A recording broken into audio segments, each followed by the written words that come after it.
Welcome to another episode in our Contested Collections online programme. For those of you who may be joining us for the first time, these are monthly sessions hosted by a member of the collections team here at Warrington Museum and Art Gallery.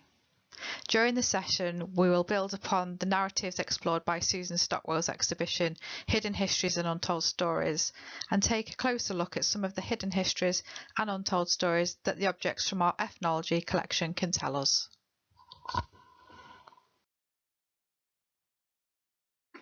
Today we're going to look at some lovely objects which were used by the Hausa people from West Africa.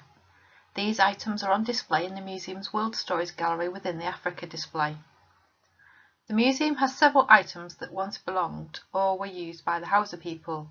These include various leather items such as a whip, slippers and sandals, a dagger and sheath, and a wooden spoon. All of the items are recorded as being from the Cape Coast Castle, a fort used to transport slaves, and a topic which we'll have a closer look at later. Interestingly, on the museum's collections catalogue, the items were recorded as having been donated by a gentleman who was late of Cape Coast Castle. Could he perhaps have been an employee at the castle, or even an inmate? The Hausa are one of the largest ethnic groups in West Africa, and between 500 and 700 CE they established several strong states in what is today known as northern and central Nigeria and eastern Niger. In 200 CE, the decline of groups that had previously controlled the area allowed the Hausa to become the strongest group in this region. One of the distinctive characteristics of Hausa culture is their beautiful and intricate architecture, including brightly coloured and ornately decorated mosques. The group are thought to have strong cultural links with Arab and Islamized groups. The Hausa wear very distinctive clothing due to their beliefs. Hausa men wear both caps and flowing gowns, and Hausa women wear colourful wrappers, a blouse, head tie and shawl. Their indigo blue dressing is very distinctive, as well as activities such as the riding of camels and horses.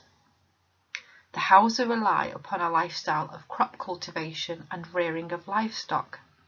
They live in small rural villages and have a main food source of grains, which they grind down so that the powder can then be used in other foodstuffs, such as cakes, soups and stews. The Hausa men hunt and go fishing, whilst Hausa women are involved in the production of pottery, baskets, mats and knitting. Historically, the Gold Coast region in West Africa was fought over by many European empires and kingdoms. If you look closely at the coast of Ghana, you'll see a variety of ancient castles and forts. These have a fascinating history relating to the slave trade, which we'll have a closer look at later. Between 1482 and 1786, the clusters of the castles and forts were erected along the 500-kilometre coastline of Ghana. Back then, Ghana was referred to as the Gold Coast, owing to the vast quantities of gold in the area, and these forts offered fortified trading posts and protection from foreign settlers and traders wishing to exploit the gold resources for trade. Placed strategically as links in the trade routes established by the Portuguese in the 15th century, the forts thereafter were seized, attacked, exchanged, sold and abandoned during almost 4 centuries of struggle between European powers for domination over the Gold Coast.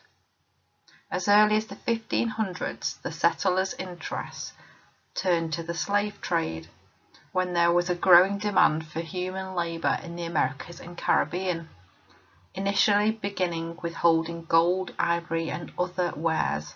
The castles gradually were used to imprison the slaves. These beautiful fortresses housed horrendous dark dungeons, which are referred to as slave holes by the British. It's estimated that from West Africa alone, some 6 million slaves had been shipped to other countries. Sadly, between 10 to 15% of the slaves perished at sea, during the so-called Middle Passage of the transatlantic slave trade.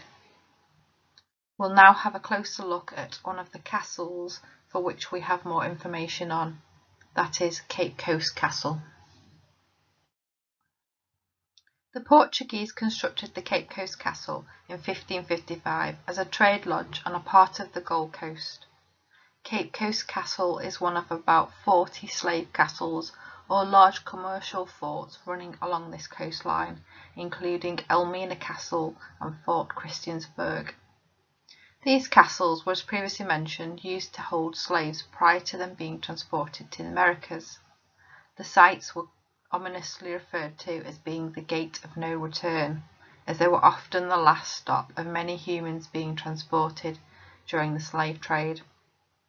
The slave trade came to its peak during the 18th century, and by 1700 the fort had been transformed into a castle, serving also as the headquarters of the British colonial governor.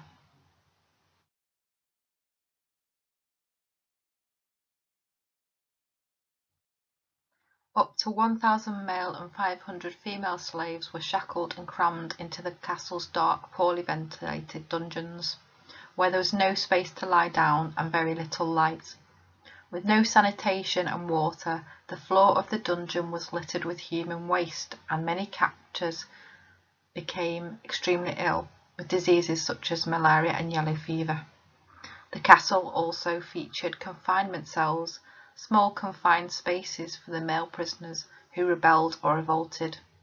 Here they were kept in very poor conditions with no food, sadly leading to many deaths. Females who had revolted were beaten and chained to cannonballs in the courtyard. Once the slaves set foot into the castle, they could spend up to 3 months in captivity under these dreadful conditions before they were shipped off on a long, arduous journey to the New World. The Swedish Africa Company was a Swedish trading company founded in 1649, their primary interest being to conduct trade on the Swedish Gold Coast.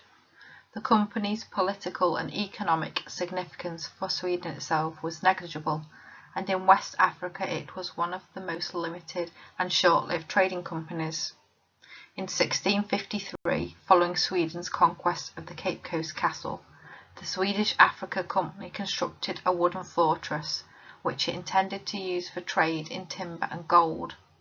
A decade later, the fortress was constructed in stone, when the Danes seized power from the Swedish. So that's the end of this month's Contested Collections episode. Join us next month to find out about some more items from the museum's Africa collection, but this time items belonging to the Ashanti people. We will look at 3 items, 2 clay pipe bowls and a wooden stool. And our discussion will take a closer look at the Ashanti people and their relationship with tobacco smoking and the significance of the designs on some of their belongings. We hope that you'll join us then.